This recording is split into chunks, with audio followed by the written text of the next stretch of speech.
जय हिंद दोस्तों, आपका हार्दिक स्वागत है आपके अपने चैनल दैलू एकेडमी पर। आपके लिए लेकर आए हैं दोस्तों करंट अफेयर के कुछ मोस्ट इंपोर्टेंट क्वेश्चन।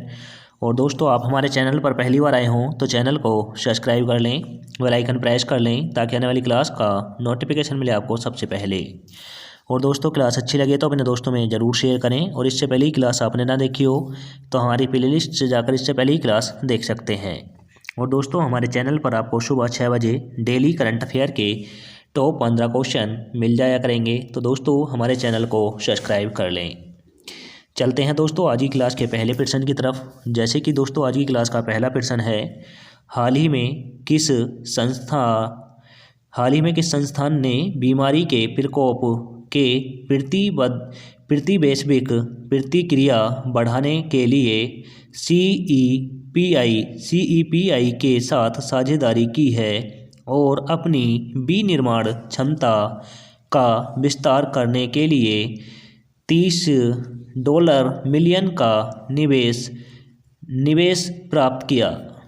तो दोस्तों, यह क्या है दोस्तों?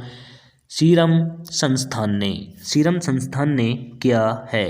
तो दोस्तों, इसका राइट आंसर हो जाएगा option number C is right answer. अब चलते हैं अगले प्रश्न की तरफ। जैसे कि दोस्तों, अगला प्रश्न है, हाल ही में किस देश ने मानव रहित हवाई वाहनों प्रौद्योगिकी में प्रगति कर प्रदर्शन करते हुए बड़ी संख्या में घरेलू रूप से विकसित टोही और लड़ाकू ड्रोन हासिल किए हैं?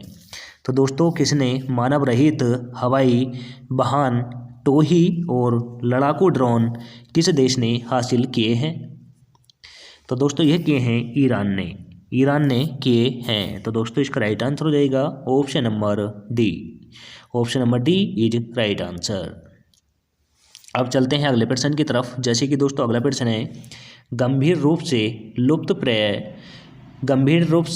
लुप्तप्राय पक्षी प्रजाति कौन सी है जिसे सुप्रीम कोर्ट ने केंद्र को संबोधित करने और बचाने के लिए उपाय करने का निर्देश दिया है?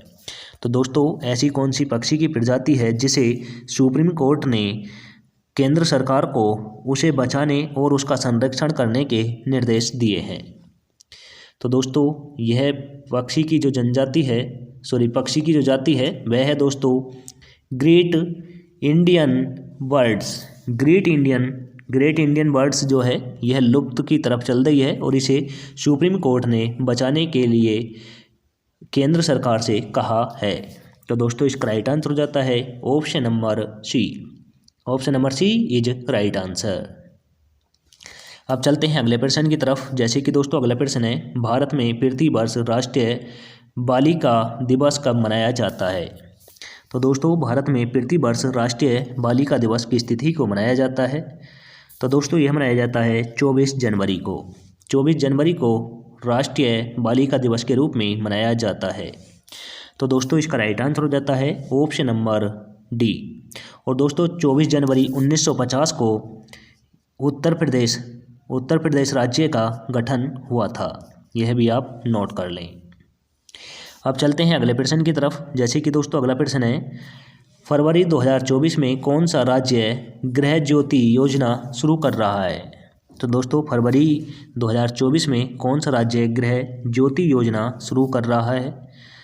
तो दोस्तों, यह कर रहा है तेलंगाना राज्य कर रहा है। तो दोस्तों, इसका राइट आंसर हो जाएगा option number A is right answer. अब चलते हैं अगले प्रश्न की तरफ। जैसे कि दोस्तों, अगला प्रश्न है, बाजार पूंजीकरण के आधार पर शेयर बाजारों की वैश्विक रैंक में भारत वर्तमान में कहाँ खड़ा है? तो दोस्तों, बाजार पूंजीकरण के आधार पर शेयर बाजार में भारत का कौन सा स्थान हो गया है? तो दोस्तों, शेयर बाजार में भारत का वर्तमान में स्थान चौथा हो गया है। तो दोस्तों, इसका राइट आंसर हो जाता है ऑप्शन नंबर सी। और दोस्तों, शेयर बाजार वैश्विक में सबसे प्रथम स्थान पर है अमेरिका, यानी दोस्तों यूएसए प्रथम स्थान पर है। और दूसरे पे है दोस्तों दूसरे स्थान पर चीन है। और दोस्तों, तीसरे स्थान पर है जापान। जापान तीसरे स्थान पर है। यह भी आप याद रखें। और दोस्तों अब चौथे स्थान पर हमारा देश भारत पहुंच चुका है। और दोस्तों भारत जो पहुंचा है यह शिकागो देश को पीछे छोड़कर, यानी पहले दोस्तों हमारा देश 5वें स्थान पर हुआ करता था और दोस्तों शिकागो जो था वह चौथे स्थान पर हुआ करता था, उसे पछाड़कर हमारा देश चौथे स्थान पर आ गया है। और दोस्तों हमारे देश से पहले USA प्रथम स्थान पर है, चीन दूसरे स्थान पर है और जापान तीसरे स्थान पर है। तो यह भी याद रखें।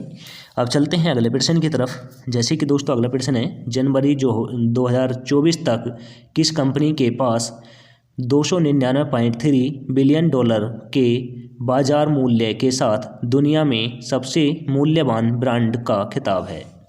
तो दोस्तों 2024 में जनवरी 2024 में $299.3 बिलियन के बाजार मूल्य के साथ दुनिया का सबसे मूल्यवान ब्रांड खिताब किसके पास होगा, किस कंपनी के पास है?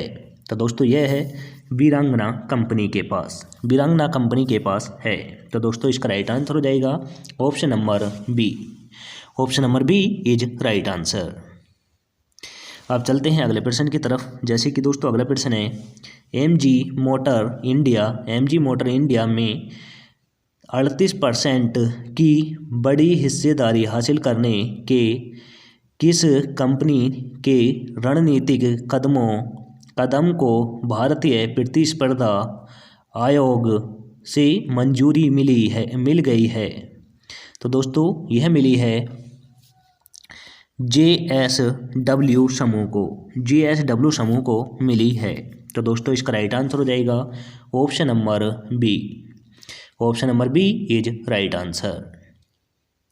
अब चलते हैं अगले प्रश्न की तरफ। जैसे कि दोस्तों अगला प्रश्न है, टिड्डियों से निपटने के लिए किस देश को भारत से 40,000 लीटर मेलाथियन प्राप्त हुआ? तो दोस्तों 4,000 लीटर मेलाथियन भारत ने टिड्डियों से निपटने के लिए किस देश को भेजा है? तो दोस्तों यह भेजा है अफगानिस्तान को। अफगानिस्तान को भारत ने 4,000 लीटर मेलाथिना भेजा है। और यह दोस्तों मेलाथिन जो है यह टिड्डियों को ख़त्म करने के लिए काम किया जाता है। अब चलते हैं दोस्तों अगले प्रश्न की तरफ। और दोस्तों ये टिड्डी जो होती हैं, ये टिड्डियाँ जो हैं ये फसल को नष्ट कर देती हैं, उन टिड्डियों के लिए भेजा गया है। और यह दोस्तों स्प्रे के रूप में इस्तेमाल किया जाएगा। अब चलते हैं अगले प्रश्न की तरफ। अगला प्रश्न है दोस्तों, ICC पुरस्कार 2023 में ICC पुरस्कार one day team of the year का कप्तान किसे नामित किया गया है? तो दोस्तों ICC पुरस्कार 2023 में ICC पुरुष one day team of the year का कप्तान किसे नियुक्त किया गया है? तो दोस्तों यह किया गया है रोहित शर्मा को किया गया है। तो दोस्तों इसका राइट आंसर हो जाएगा option number B. Option number B is right answer. अब चलते हैं अगले प्रश्न की तरफ। जैसे कि दोस्तों अगला प्रश्न है, किस छोटे वित्तीय बैंक को AU स्मॉल फाइनेंस बैंक के साथ विलय के लिए भारतीय प्रतिस्पर्धा आयोग की मंजूरी मिली? तो दोस्तों यह मिली है फिनकेयर स्मॉल फाइनेंस बैंक को मिली है। तो दोस्तों इसका राइट आंसर हो जाएगा option number C. Option number C is right answer. अब चलते हैं अगले प्रश्न की तरफ। जैसे कि दोस्तों अगला प्रश्न है, हांगकांग में एशियाई मैराथन चैंपियनशिप 2024 में किस स्वर्ण पदक जीता जो भारतीय एथलेटिक्स के लिए एक ऐतिहासिक क्षण है? तो दोस्तों हांगकांग में एशियाई मैराथन में 2024 में स्वर्ण पदक किसने जीता है? और दोस्तों ये भारतीय एथलेटिक्स के लिए एक ऐतिहासिक क्षण था। तो दोस्तों यह जीता है मान सिंह ने जीता है। तो दोस्तों इसका राइट आंसर हो जाएगा option number A. Option number A is right answer. अब चलते हैं अगले प्रश्न की तरफ। जैसे कि दोस्तों अगला प्रश्न है, हाल ही में किस बैंक ने भारत में 20 मिलियन सक्रिय क्रेडिट कार्ड जारी करने की उपलब्धि हासिल की है? तो दोस्तों हाल ही में किस बैंक ने भारत में 20 मिलियन सक्रिय क्रेडिट कार्ड जारी करने की उपलब्धि हासिल की है? तो दोस्तों यह की है HDFC बैंक ने, यह HDFC बैंक ने की है। तो दोस्तों इसका राइट आंसर हो जाएगा option number D. Option number D is right answer. अब चलते हैं अगले प्रश्न की तरफ, जैसे कि अगला प्रश्न है, और दोस्तों आज हमें यही क्वेश्चन मिल पाए थे। यह क्वेश्चन है दोस्तों, अंतर्राष्ट्रीय शिक्षा दिवस कब मनाया जाता है। तो दोस्तों अंतर्राष्ट्रीय शिक्षा दिवस की तिथि को मनाया जाता है, तो दोस्तों यह मनाया जाता है 24 जनवरी को। 24 जनवरी को अंतर्राष्ट्रीय शिक्षा दिवस के रूप में मनाया जाता है। तो दोस्तों इसका राइट आंसर हो जाएगा ऑप्शन नंबर ए। और दोस्तों एक इम्पोर्टेंट जानकारी और आपको दे दूं, 24 जनवरी को ही हमारे भारतीय संविधान की अंतिम बैठक हुई थी। और दोस्तों इस अंतिम बैठक वाले दिन ही हमारे भारतीय संविधान पर सिग्नेचर हुए थे। और दोस्तों सबसे पहले सिग्नेचर जो हैं वह डॉक्टर राजेंद्र प्रसाद जी के हैं, यह भी आप नोट कर लें। और दोस्तों इसी के साथ चलते हैं टेस्ट वाले क्वेश्चन की तरफ, जिसका आंसर आप सभी को कमेंट करके देना होता है। तो दोस्तों आप सभी में से एक निशा ठाकुर और राज भाई हैं जो इसका आंसर रोज और सही आंसर कमेंट करके बताते हैं। तो दोस्तों आशा करते हैं आप भी उनकी तरह आंसर कमेंट करके बताया करें। तो दोस्तों क्वेश्चन है, किसे मरणोपरांत भारत रत्न से सम्मानित किया जाने वाला है। तो दोस्तों किस भारतीय को उनके मरणोपरांत भारत रत्न से नवाजा जाएगा। और दोस्तों ये भारत रत्न जो है यह भारत का सर्वोच्च पुरस्कार है। तो दोस्तों ऑप्शन नंबर ए में दे रखा है Kalyan Singh, option number B में दे रखा है मुलायम सिंह, ऑप्शन नंबर सी में दे रखा है दोस्तों Hemanand Biswal, option number D में दे रखा है दोस्तों कर्पूरी ठाकुर। आंसर कमेंट करके दें। और दोस्तों आज की क्लास इसी के समाप्त होती है। आपको क्लास कैसी लगी कमेंट करके ज़रूर बताएं। क्लास अच्छी लगी हो तो दोस्तों अपने दोस्तों में ज़रूर शेयर करें। चैनल पर पहली बार आए हो तो दोस्तों चैनल को सब्सक्राइब कर लेना, बेल आइकन प्रेस कर लेना, ताकि आने वाली क्लास का नोटिफिकेशन मिले आपको सबसे पहले।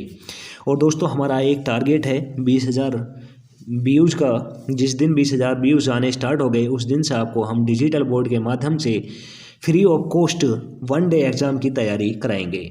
तो दोस्तों इसी के साथ आज विराम करते हैं। और अब अगर आपको भी free of cost 1 day exam की तैयारी करनी है तो दोस्तों हमेरी क्लासों को अपने दोस्तों में ज़रूर शेयर करना। 20,000 का टारगेट हमारा क्रॉस करवाएं और फ्री ऑफ कॉस्ट आपको हम कोर्स बिल्कुल अवेलेबल करवाएंगे। Thank you. मिलेंगे नेक्स्ट क्लास के साथ। जय हिंद, वंदे मातरम।